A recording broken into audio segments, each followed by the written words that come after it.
بسم اللہ الرحمن الرحیم. یہ lecture friends forum round table دنیا کلاس کے لیے ریکارڈ کیا جا رہا ہے.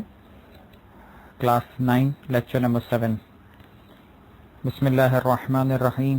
رب اشرح لی صدری ویسر لی امری واحلل عقدۃ من لسانی یفقہوا قولی. ہماری گفتگو مسئلہ نمبر 47 تک پہنچی تھی اور اب ہم مسئلہ نمبر 48 سے گفتگو کا آغاز کریں گے. مسئلہ نمبر 48 یعنی 48 کے اندر یہ فرمایا گیا ہے کہ ایسا پانی جس کے بارے میں یہ معلوم نہ ہو کہ مطلق ہے یا مضاف، اور یہ بھی معلوم نہ ہو کہ پہلے مطلق تھا یا مضاف، تو نجاست کو پاک نہیں کرتا اور اس سے وضو اور غسل کرنا بھی باطل ہے. یہاں پر یہ فرمایا گیا ہے کہ وہ پانی کہ جس کے بارے میں پہلے بھی نہیں پتا اور اب بھی نہیں پتا، یعنی ابھی آپ کو یہ سمجھ میں نہیں آ رہا ہے کہ مطلق ہے یا مضاف ہے، اور یہ بھی نہیں پتا کہ اس سے پہلے اس کی حالت کیا تھی، کیا اس سے پہلے مطلق تھا یا مضاف تھا. تو ایسی صورتحال میں اس کو ایسا ٹریٹ کیا جائے گا کہ یہ ہم طے تو کر نہیں سکتے، تو مضاف کی طرح ٹریٹ کیا جائے گا، یعنی وہ نجاست کو پاک نہیں کرے گا، اس سے وضو اور غسل کرنا صحیح نہیں ہوگا بلکہ باطل شمار ہوگا. اسی طریقے سے جو ہی کوئی نجاست ایسے پانی میں پڑے گی وہ کر سے کم ہو تو وہ پانی نجس ہو جائے گا، اور اگر کر یا سے زیادہ ہو تو احتیاط واجب کی بنا پر نجس ہو جائے گا. تھوڑا سا فرق صرف احتیاط کا ہے، باقی پریکٹیکلی سچویشن سیم ہے کہ جب بھی ایسا پانی کہ جس کی ابھی کی حالت سمجھ میں نہیں آ رہی، پہلے کی حالت معلوم بھی نہیں ہے. چونکہ ہم نے اس سے پہلے ایک مسئلے میں پڑھا تھا کہ اگر پہلے پتا ہے کہ مطلق تھا اور بعد میں معلوم نہیں ہے کہ اب مضاف کی حد تک پہنچا یا نہیں پہنچا، تو ہم نے کہا چلے پرانے یقین پہ آپ باقی رہیں گے اور اسے مطلق سمجھیں گے. اسی طرح سے اگر مضاف کے بارے میں مسئلہ ہے کہ مضاف تھا اب نہیں پتا کہ مطلق ہو گیا یا نہیں، تو آپ نے کہا کہ پہلے یقین پہ باقی رہیں گے یعنی مضاف سمجھیں گے. یہاں پر مسئلہ ہے کہ نہ ابھی کا پتا ہے نہ پہلے کا پتا ہے، تو پھر ایسی صورتحال میں آپ کو ایک آسان لفظ آپ کو بتا رہا ہوں، احتیاط کرنی پڑے گی کہ یہ والے پانی کو آپ مضاف کی طرح ٹریٹ کریں گے، یعنی مطلق والے فائدے اس سے نہیں اٹھا سکیں گے، اور خود نجس ہونے کے اعتبار سے، خود اس سے طہارت کرنے کے اعتبار سے، دونوں صورتوں میں اس کو ویسے ہی ٹریٹ کیا جائے گا.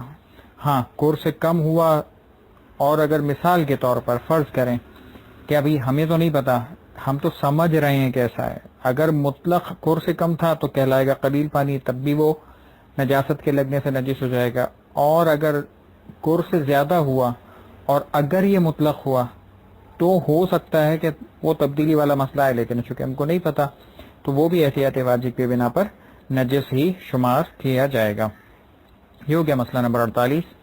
مسئلہ نمبر 49 ہمارے کورس میں نہیں ہے. مسئلہ نمبر 50 کے اندر فرماتے ہیں کہ وہ پانی جس میں عین نجاست مثلا خون یا پیشاب گر جائے اور اس کی بو، رنگ یا ذائقہ تبدیل کر دے، اگر کر کے برابر یا جاری پانی سے متصل ہو جائے، یا بارش کا پانی اس پر برس جائے، یا ہوا کی وجہ سے بارش کا پانی اس پر گرے، یا بارش کا پانی اس دوران جبکہ بارش ہو رہی ہو پر نالے سے اس پر گرے، تو ان تمام صورتوں میں اس میں واقع شدہ تبدیلی زائل ہونے پر ایسا پانی پاک ہو جاتا ہے. لیکن ضروری ہے کہ بارش کا پانی یا کر پانی یا جاری پانی اس میں مخلوط ہو جائے. پہلے بھی اس طرح کا ایک مسئلہ گزرا تھا کہ جب قلیل نجس پانی یا کوئی نجس پانی کر یا سے زیادہ پانی کے ساتھ مل جاتا تو متصل ہونے کے بعد وہ پاک ہو جاتا تھا، اور اس کے اندر بھی یہی شرط لگائی گئی تھی کہ اس کا مخلوط ہونا ضروری ہے. یہاں پر بھی بالکل اسی طرح کا مسئلہ پیش کیا جا رہا ہے کہ وہ پانی جس میں عین نجاست مثلا خون یا پیشاب گر جائے تو ہوگا کیا؟ ہوگا یہ کہ اگر اس کی بو، رنگ یا ذائقہ تبدیل کر دے تو وہ نجس ہو جائے گا اگر وہ کر سے زیادہ تھا. اگر کر سے کم تھا تو ویسے بھی نجس تھا، تو وہ نجس پانی ہے. یہاں پر کیا فرما رہے ہیں؟ یہاں فرماتے ہیں کہ وہ پانی جس میں نجاست مثلا خون یا پیشاب گر جائے اور اس کی بو، رنگ یا ذائقہ تبدیل کر دے.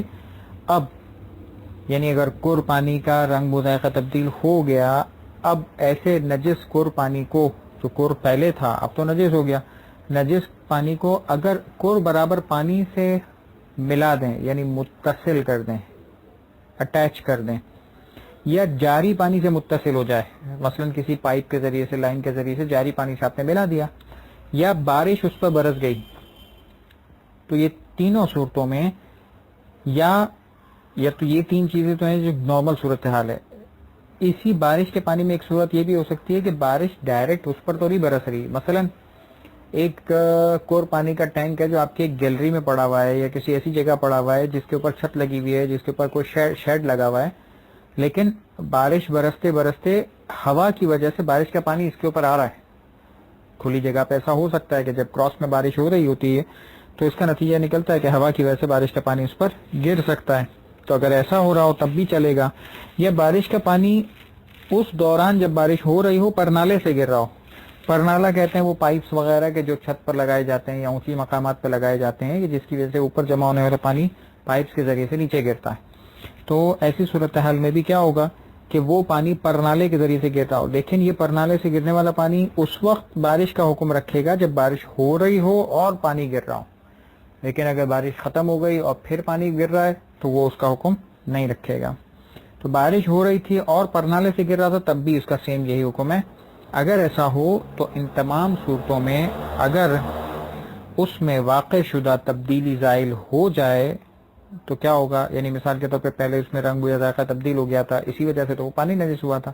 اب کیا ہوا کہ اب یہ آپ نے اگر اس سے مکس کر دیا اور کور پانی سے یا جاری پانی سے یا بارش کے پانی سے ملا دیا اور اس کی جو تبدیلی تھی وہ ختم ہو گئی. مثلا رنگ آیا تھا وہ رنگ اب ختم ہو گیا, وہ بو آئی تھی وہ بو ختم ہو گئی, یا ذائقہ تھا اب ذائقہ ختم ہو گیا, تو ایسا پانی پاک ہو جائے گا. لیکن شرط ہے, کیا شرط ہے؟ شرط یہ ہے کہ وہ پانی بارش یا کور یا جاری جو بھی پانی تھا اس میں مخلوط ہو جائے, یعنی بالکل ایسا مکس ہو جائے کہ اب الگ الگ کوئی باقی نہ رہے. اگر ایسی صورتحال ہو جائے تو ایسی صورتحال میں وہ نجس شدہ پانی ملنے کے بعد, تبدیلی ختم ہو جانے کے بعد اور مخلوط ہو جانے کے بعد پاک ہو جائے گا. یہ الفاظ پہ, جملوں پہ, ان شرائط پہ توجہ دیجیے گا اور اس کی توجہ رکھنے کے بعد ہی, یعنی تمام چیزوں کے بعد, تمام شرائط پورے ہونے کے بعد ہی وہ چیز پاک شمار کی جائے گی. مسئلہ نمبر 51 فرماتے ہیں کہ اگر کسی نجس چیز کو کور پانی یا جاری پانی میں پاک کیا جائے تو جس بار دھونے میں وہ چیز پاک ہونے والی ہے اس وقت وہ پانی جو باہر نکلنے کے بعد اس سے ٹپکے گا وہ پاک ہوگا. اب فرماتے ہیں کہ جو کسی نجس چیز کو کور پانی یا جاری پانی میں پاک کرے, مثال کے طور پر آپ نے کپڑا پاک کرنا تھا, آپ نے جاری پانی میں, نہر کے پانی میں یا کسی کور پانی میں, سوئمنگ پول میں ڈالا, پانی کپڑا ڈالا اور مثال کے طور پہ ایک ہی دفعہ میں پاک ہونے والا تھا, تو وہ آپ ڈالا اور نکال کر نچوڑ رہے تھے. تو اب جو نچوڑنے میں پانی نکل رہا تھا, چونکہ ایک ہی دفعہ میں پاک ہونا تھا تو وہ پہلی دفعہ دھلنے کے بعد پاک ہو گیا. اب جو نکل رہا ہے پانی اس کے اندر سے دھون, یا جو ٹپک رہا ہے پانی یا نچوڑنے پہ جو پانی نکل رہا ہے وہ کہلائے گا دھون. کہتے ہیں وہ جو, چونکہ ایک ہی دفعہ تھا تو وہ پہلا اور آخری ہے, اگر 2 مرتبہ ہو تو سیکنڈ والا, 3 مرتبہ ہو تو تھرڈ والا, ہم اس کی بات کر رہے ہیں. اگر ایسا ہو تو ایسی صورتحال میں وہ جو لاسٹ نچوڑنے پہ یا لاسٹ مرتبہ پانی سے نکالنے پر جو پانی گرے گا وہ والا پانی پاک ہے اور اس کے اندر کوئی احتیاط کرنے کی ضرورت نہیں ہے. ٹھیک ہے, یہ مسئلہ دوبارہ پڑھتے ہیں اور بات کو آگے بڑھاتے ہیں. اگر کسی نجس چیز کو کور برابر پانی یا جاری پانی میں پاک کیا جائے تو جس بار دھونے میں وہ چیز پاک ہونے والی ہے, یعنی اگر ایک دفعہ تھا تو فرسٹ اینڈ لاسٹ, 2 دفعہ تھا تو سیکنڈ والا, 3 دفعہ والا پاک ہونے والا تھا تو تھرڈ ٹائم, اس وقت وہ پانی جو باہر نکلنے کے بعد اس سے ٹپکے گا وہ پاک ہوگا. مسئلہ نمبر 52 اس پانی کے احکام کا آخری مسئلہ, وہ جو پانی پہلے پاک ہو اور یہ علم نہ ہو کہ بعد میں نجس ہوا یا نہیں. بالکل اسی طرح کا مسئلہ جیسے پہلے قانون بیان کیا تھا, یا اگین وہی اسی طرح کا مسئلہ ہے لیکن سچویشن چینج ہے. سچویشن یہ چینج ہے کہ پانی پہلے پاک تھا, اب ہمیں نہیں پتا نجس ہو گیا ہے نہیں ہوا, تو اب کیا سمجھیں گے؟ کہتے ہیں آپ کو پہلے یقین تھا نا کہ پانی پاک ہے, اب شک ہو رہا ہے کہ پانی نجس ہوا یا نہیں ہوا, آپ سمجھے پاک ہے. جو پانی پہلے نجس تھا اب آپ کو یہ سمجھ میں نہیں آ رہا کہ اب پاک ہو گیا یا نہیں ہوا. مثلا جب آپ نجس پانی کو پاک پانی سے ملا کر, جو کور جاری یا بارش کا بھی جو مثال دی اس کے ذریعے سے پاک کرنا چاہتے ہیں, تو اگر پانی پہلے نجس تھا اب نہیں پتا پاک ہو گیا یا نہیں ہوا تو اب وہ نجس شمار کیا جائے گا. یا اسی طریقے سے کسی اور صورتحال میں ایسی سچویشن ہو تو یہی مسئلہ ہوگا, جو پہلے والا یقین تھا اس پہ باقی رہیں گے اور بعد والے شک کو ہم پہلے والے یقین کی طرف پلٹا دیں گے. یہ ہماری گفتگو مکمل ہوئی پانی کے احکام کے اعتبار سے, جو ہم چند مسائل اس ٹاپک میں سے ہمیں پڑھنے تھے.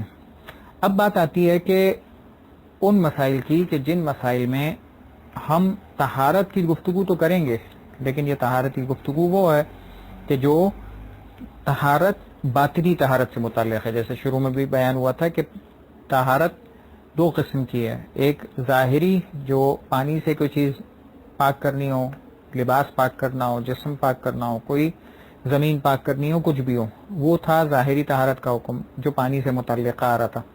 اب ہم بات کر رہے ہیں، یہ مسئلہ ہے باطنی طہارت کا حکم. باطنی طہارت یعنی وضو یا غسل، جس کے ذریعے سے ہم جب وضو کرتے ہیں تو اس وضو کے ذریعے سے ہمیں ایک طہارت حاصل ہوتی ہے، جس طہارت کو حاصل کرنے کے بعد ہم نماز پڑھ سکتے ہیں.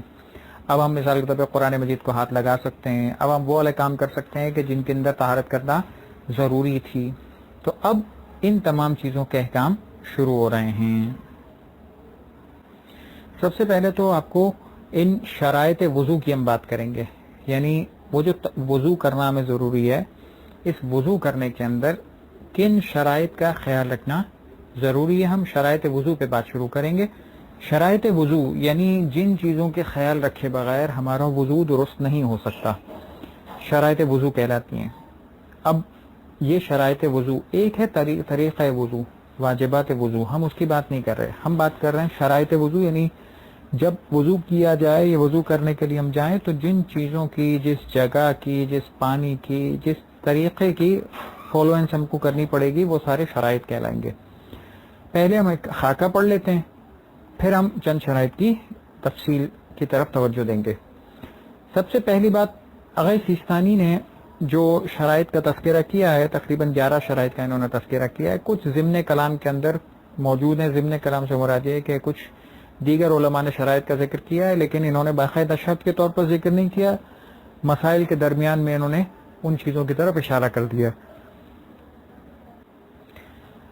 سب سے پہلی شرط یہ ہے کہ پانی پاک ہو، یعنی جس پانی سے وضو کیا جائے گا وہ پانی پاک ہونا ضروری ہے. اگر پانی نجس ہوا، ایسے نجس پانی سے وضو کرنا درست نہیں ہے. اسی طریقے سے دوسری شرط ہے پانی مطلق ہو. مطلق، ابھی ہم نے سارے مسائل مطلق و مضاف کے پڑھے تو اب اچھی طرح بات کلیئر ہو گئی ہوگی کہ مطلق و مضاف کسے کہتے ہیں. تو پانی کا مطلق ہونا ضروری ہے، ورنہ مضاف پانی سے وضو صحیح نہیں ہو سکتا. تیسری چیز ہے پانی مباح ہو. مباح ہونے کا مطلب کیا ہے؟ مباح کا مطلب یہ ہے کہ پانی کا استعمال کرنا آپ کے لیے جائز ہو، ملکیت ہو آپ کی. مثلا آپ ایک ایسی بوتل پڑی ہوئی ہے کہ جس بوتل کا مالک نہیں پتا کون ہے، آپ نے بوتل اٹھائی اور اس سے وضو کر لیا، جب آپ کو پتہ ہی نہیں تھا کہ اس کا مالک کون ہے، کیا ہے، راضی ہے، راضی نہیں ہے. تو یہ پانی آپ کے لیے آپ کا پانی تو نہیں ہے. ہو سکتا ہے کسی نے پینے کے لیے بوتل رکھی ہو، آپ نے اٹھا کے اس سے وضو کر لیا، یہ کہلائے گا غصبی پانی. یہ آپ کو اجازت نہیں ہے کہ آپ ایسے پانی سے بغیر اجازت وضو کریں. تو کہلائے گا کیا؟ ایسا پانی کہ جس پانی کا استعمال کرنا آپ کے لیے جائز تھا اس سے وضو کرنا چاہیے تھا. جب پانی کا استعمال جائز نہیں ہے اس کا مطلب پانی آپ کے لیے مباح نہیں ہے. ملکیت والی بات ایک آسان مثال کے طور پر بیان کی کہ ایک مرتبہ ایک انسان کی ملکیت ہے، مثال تو اپنے گھر کے اندر وضو کر رہا ہے تو ٹھیک ہے، اپنے پانی سے اجازت ہے جس پانی کو استعمال کرنے کی. یا مثال کے طور پہ کسی دوسرے مہمان کسی گھر پہ گیا، مہمان بن کے گیا اور اس نے پانی استعمال کرنے کی آپ کو اجازت نہیں دی ہے تو آپ اس پانی سے وضو نہیں کر سکتے. یا اس نے مثال کے طور پہ ایک گلاس پانی دیا تاکہ آپ پئیں، اس نے کہا کہ پانی آپ وضو نہیں کر سکتے اس سے، تو آپ یہ نہیں کر سکتے کہ آپ نے تو مجھے ایک گلاس پانی دیا نا، میری مرضی آپ جو بھی کروں.